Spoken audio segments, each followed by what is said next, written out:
So we've got Usman versus Leon Edwards 3. So I'm gonna get right into it. When I look at this fight, I feel like Leon Edwards he's got to start quick. And of course, and I think in many people's mind, the key for Leon Edwards is to prevent Usman from overwhelming him with wrestling and grappling tactics, and to keep his distance and to use his kickboxing in a similar fashion that he did, especially in round 5. A great portion of the fight in the second bout, Usman was winning. Usman was probably looking to be champion, literally as long as he didn't get finished in the 5th round.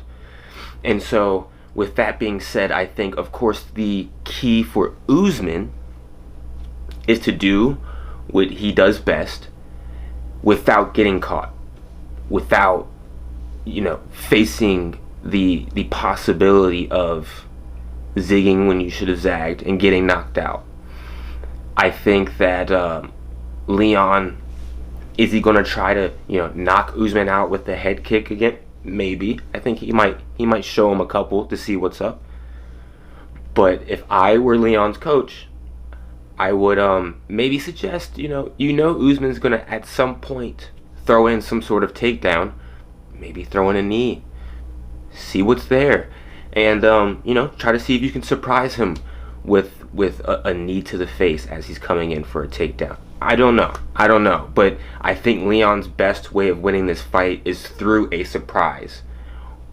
I don't know if he's going to be able to overwhelm Usman with strikes. I think that's going to be a task. The same surprise aspect that he showed in the 5th round of the last fight, he's going to have to show a bit of that in this next fight.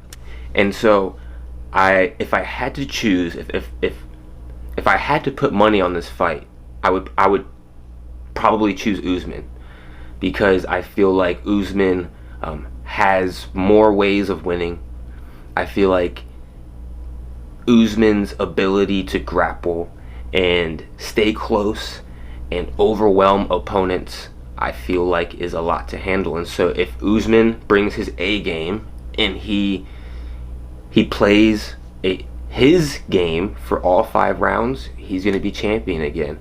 And I think there's a higher probability of that than Leon landing another spectacular knockout on Usman. But it's possible. We've seen it. We literally saw it, and trust me, I was baffled. But I also was the one who said Leon was the most dangerous. Leon was the most dangerous for Usman, and so I still believe that. And so I can't count Leon out. But I also think Usman's going to adjust a bit. And so Usman for the win. Again, I'm going to get right into it. Justin Gaethje versus Fiziev. I've got Fiziev. I think Gaethje, his style, in my opinion, it's effective for sure, but it's a bad matchup when you're going against Fiziev, who is in my opinion, and I think in a lot of you all's opinion too, is a much more polished striker than Gaethje. And so I think that's going to play a big role unless Gaethje uses his wrestling. I think that's where Gaethje can cause some damage, is if he tries to mix in some wrestling and tries to throw off Fiziev and his tempo when it comes to striking, and he's an incredible striker. And so I think that is going to ultimately get the job done for this fight.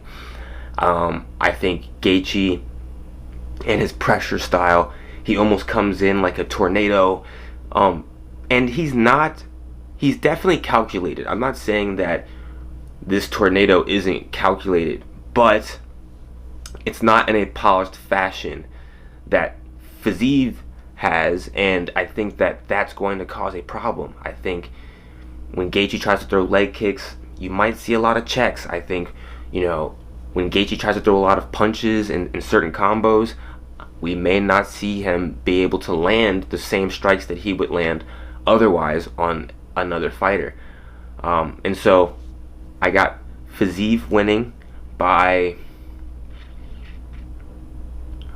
it's crazy, I got him winning by TKO, probably somewhere in the third, fourth round. That's how dangerous I think that man is. And I wouldn't be surprised if we see him as a champion one day. But for this bout, for 286, Fiziev. And so we've got Usman and Fiziev. Comment down below what you guys think about my predictions for 286. Do you agree, disagree? Are there any points that stood out to you? Let me know, and I'll catch you guys in the next video. Peace.